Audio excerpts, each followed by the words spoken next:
kind of what that is. We talked in lecture. Hi. Are you teaching? We're having a review session. Oh, can I just talk to you one second? Yeah. That was pretty cool. I thought you had all that. Okay, so we talked about humidity, and it's like what you already know. Humidity is like how moist the air is. So water vapor in the air is humidity. And then actually kind of related to that, we have those two ratios up at the top, absolute humidity and mixing ratio. But the second one, the mixing ratio, if you want to circle around that or star that, that's the one I'm most concerned about, mixing ratio, describing humidity. And that mixing ratio is the mass of water vapor divided by the kilograms of dry air. Mass of water vapor, that's the mixing ratio. Then the next one, I brought in a little figure from your little, remember there were like 3 boxes kind of from left to right, and this was the last box. The first box was basically all evaporation. The second box was mostly evaporation, some condensation. And that at equilibrium, we basically have 5 and 5. We have 5 evaporating and we have 5 condensing. So 5 evaporating and 5 condensing. Equilibrium, okay? This is at equilibrium. This right here would say what the equilibrium vapor pressure of water is. Okay? This is also called saturation. This is at saturation. It can't hold any more water vapor at that temperature. Then relative humidity. Actually, relative humidity is you measure the top number. So you measure the water vapor and you divide by the water vapor that can be held at that temperature. So you measure the top and the bottom I put table. So this is actually, you guys did some homework like this, where from the table at that particular temperature you got the maximum amount of water that can be held at that temperature. And then kind of related to that, trend in saturation mixing ratio with temperature. So trend in saturation with temperature. So temperature, you guys would probably tell me warm air can hold more water vapor. And actually, that's exactly what this table is saying. So as you go down, I know it's hard for you to read, but we're going from negative Celsius temperatures to positive Celsius temperatures, so we're getting warmer. And actually, you can see this number, I don't know if you can see, but on the right, that number is getting bigger, so it can hold more water vapor at those higher temperatures. Okay. Humidity throughout the day, you had a homework question about when to mow your lawn. And so just to kind of, oh, sorry, that's coming up. The next one, I guess, would be dew point temperature. So the dew point temperature is the temperature you need to cool down a chunk of air in order to reach 100% relative humidity. In order to have the air saturated, it's the tipping point for the air to become saturated. The next one, again, you had a homework question about this. When are you supposed to mow your lawn? And so assuming that you don't have any water vapor added, the coolest temperatures are right at the morning. This is like 6 a.m. So the coolest temperatures would have the highest relative humidity. And then the warmer temperatures, here about 4 p.m., basically those warmer temperatures, the warm air can hold more water vapor, so that's why the relative humidity is less. Okay, so that's that question. Hygrometer is simply a gizmo that measures humidity or water vapor. That's what a hygrometer is. And then we looked at one way to get to humidity. That's that Sling Psychrometers. So a Sling Psychrometer in, ours didn't look like this, but you guys had those parathermometers and you swung them around. Yeah, and one was wetted. Okay, so this is kind of the sock one where you wet it. And you get a cooling effect. So this is actually cooler than the other bulb. Adiabatic versus diabatic. So we talked a lot about adiabatic cooling. That's basically a chunk of air going up and it's getting bigger and it cools. That's adiabatic cooling. Now, if a process is what we call diabatic, basically it's the boundary between your chunk of air and the environment is open. So diabatic process is one that actually, from the environment, there's an exchange of heat between your chunk of air and the environment. So that's a diabatic process. Adiabatic was, remember, it cooled just on its own by getting larger. So there was no exchange, no heat coming in or heat going out. So that's adiabatic. The next two kind of go together. The LCL is the elevation you need to lift a chunk of air up in order for it to cool to the point of reaching saturation. That's your lifting condensation level. So we talked a lot about chunks of air rising and cooling, okay? And you can cool to the dew point temperature. That's it. Okay, so your lifting condensation level is the elevation that you need to hit in order for it to become cool enough for your air to be saturated, reach the dew point temperature. And then we had an ELR, a DAR, and a WAR. So your ELR is your weather balloon. Your ELR is your environmental lapse rate. Basically, as you go up in elevation, what's happening to the temperature of the air. That's in purple here, your ELR. Your DAR is what we were talking about just a minute ago. Your DAR is your dry adiabatic rate. As that chunk of air goes up and gets larger, how much is it going to cool off? And we say that one's not controversial. That one is basically, for every kilometer it rises, it's going to cool 10 degrees Celsius. Okay. The wet adiabatic rate assumes that you've gone ahead and you have condensation going on. So for the wet adiabatic rate, the deal is when you have condensation going on, it releases a little bit of heat. So now instead of cooling at 10, basically that heat is kind of fighting the cooling effect. So remember, your author first says that the wet adiabatic rate is 5 degrees Celsius for every kilometer, and then changes it to 6 degrees Celsius for every kilometer. So, lifting mechanisms. How do you get a chunk of air rising? Well, there's 4 of them. So I just went ahead and brought in kind of an excerpt from your notes. We have the one that involves mountains, orographic lifting. And then we have the one that involves weather fronts, frontal lifting. And convergence is where basically a bunch of air is meeting up and it goes up, meeting together in a single spot, and then it rises there. And then localized convective lifting is where basically you can have a dark spot here and it absorbs more energy and it just kind of becomes white because of that. And then the last one, we talked about 3 conditions, 3 kind of what is the atmosphere? Is it stable, unstable, or conditionally stable? So remember, we said you can send up your weather balloon. That's your ELR. Okay, that's your weather balloon. And you could compare that with the DAR and the WAR. So we say that it's totally stable, absolutely stable, if your ELR is less than your wet adiabatic rate. If your ELR is less than your WAR, it's totally stable. If your ELR is greater than 10, if your ELR is greater than 10 degrees Celsius per kilometer, which is your DAR, then it's going to be absolutely unstable.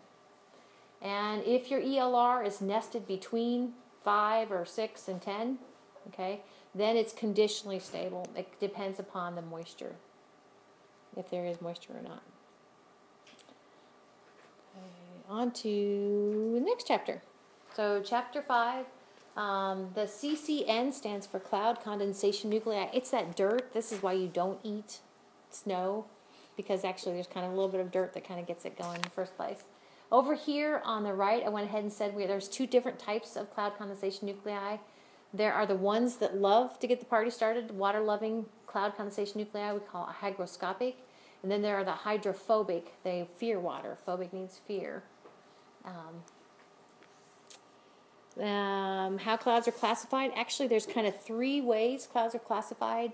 I kind of went when I said flat or fluffy, that's what we call form or appearance. Okay, so there's the flat or fluffiness of a cloud. There's the elevation of the cloud. We have low, middle, and high.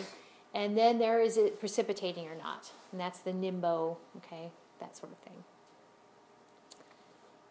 The 10 cloud types. Here's a figure from your textbook. You can kind of see the lines, the kind of light hash marks doing the low, middle, and high clouds. So kind of know those. Do you guys remember which cloud is like a mare's tail cloud? What do you think? Yep. Cirrus. Yep. Very good. That's the mare's tail. That's Cirrus. You can't tell it, but yeah. And this one over here, I don't know if it looks like it, but that actually is your mackerel sky. What is this one? You guys remember? No? It's not stratocumulus. It is, wait. Cirrostratus. This is cirrostratus. Oh. It's fluffy. Close. Yep, cirrocumulus. Yep, cirrocumulus is your mackerel sky, like fish mackerel, cirrocumulus. Okay, then on to lenticular clouds. Those are the ones that are associated with mountains, and they hover forever, and they kind of look like the shape of a UFO. So lenticular clouds. Across the top there, the 4 types of precipitation, kind of depends, and I think you had a homework. This one right here, this one will give you rain, because remember it starts out as snow, and it's melted here. This one will give you snow. It starts out as snow and then stays cold all the way down. These two occur because you have a warm pocket of air kind of inserted here. So it starts out as snow, it melts, and then if it has time, this is actually will give us our sleet or ice pellets. And here, if it doesn't have time, this is going to be our freezing rain. So both of these are what we call a temperature inversion. Types of fog. So I have little pictures we got with them. Okay, we have radiation fog, advection fog, upslope fog, and steam fog. So know kind of how they occur. Supercooled water, that is just water that is colder, but still colder than freezing, but it's still liquid. So it's a liquid below 32 degrees Fahrenheit. So when we talked about ice crystal formation, okay, here's our ice crystal formation, Bergeron process. We said that basically that if you have water vapor, which is those miscellaneous water particles here, that the air is what we say supersaturated for the solid, but just at saturation for the supercooled water. So this is actually what it's showing here. So for the ice, it's supersaturated, and for the supercooled water, it's just regular saturated. So this is why, and I think there were 3, maybe 4, I think 3 figures here, and we saw the ice crystal getting bigger and bigger and bigger because it was supersaturated. And then we talked about warm clouds. So warm clouds was the what we call the collision coalescence process. Basically, you have a big raindrop that's going faster than the little raindrops, and it collides with the little raindrops, and it gets bigger. That's the collision coalescence. And then my next one kind of snuck in right here. So hail from CB is cumulonimbus clouds. So we get hail from storm clouds. And I know it's a small figure, but it's a figure from your textbook. So this actually is going to create hail. Is basically hail is going to be going to form as it catches an updraft. That's why it kind of looks like an onion. And it falls back down. It catches another updraft, falls back down, catches another updraft. And as it kind of cycles through, it gets a new coat of supercooled water, basically. So that's hail. And then we talked about cloud seeding, and it kind of goes back to this first term. The way you hopefully stimulate a cloud to go ahead and give up its precip is by seeding it with cloud condensation nuclei. Kind of mixed results with that. A good example of cloud condensation nuclei is the silver iodide. And then the last one is if a cloud dumps but it doesn't reach the ground, we call it virga or fall streaks, depending upon whether it was rain or snow.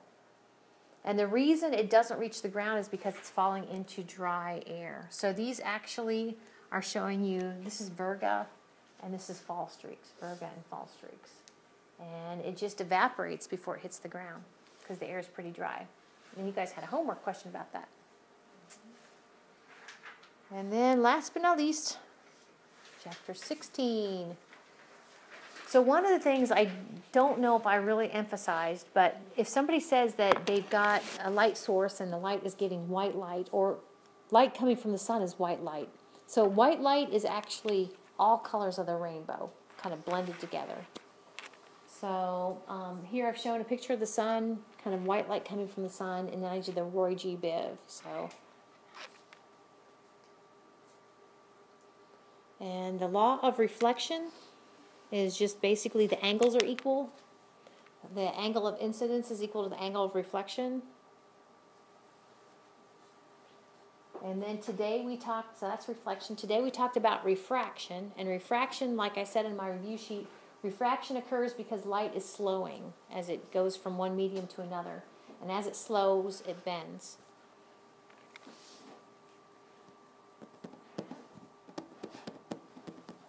All right. And then I went ahead and brought in a figure from your textbook showing you refraction, light coming in, leaving air, going into the water, and being bent.